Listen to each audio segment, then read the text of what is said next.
action. So in the previous video I was marking out my simple paper pattern for my mask template, or my mask, okay, and we're going to make this just out of calico, simple material. You will have probably dyed this calico or created some sort of pattern on it beforehand. I'm just using plain calico again because it's easier in the video.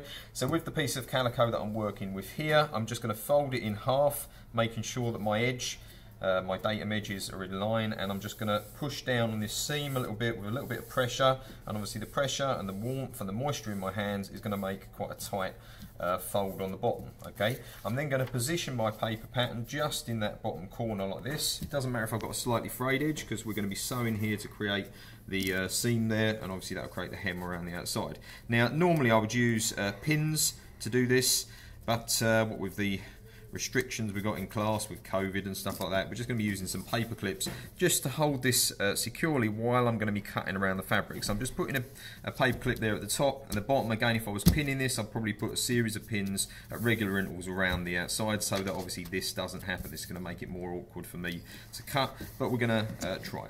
So I'm using fabric scissors here. Again, you'll notice I cut the piece of paper out first. I did not use fabric scissors to cut the paper because obviously it will blunt the scissors. Paper's a very abrasive material, so I'm just going to be using the fabric scissors now close to the table there and using quite long strokes but not cutting to the end of the scissor and running them along the table like this as I'm kind of cutting. Okay, so you want to have a nice sharp pair of scissors for doing this. Again, the paper scissors, these sorts of ones are not the best for this sort of outcome, but you know, they will work in a push.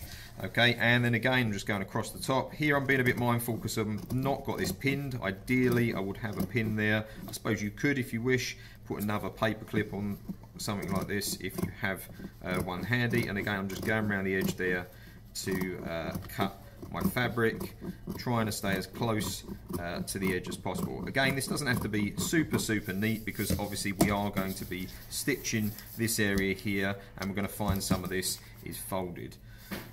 Yeah,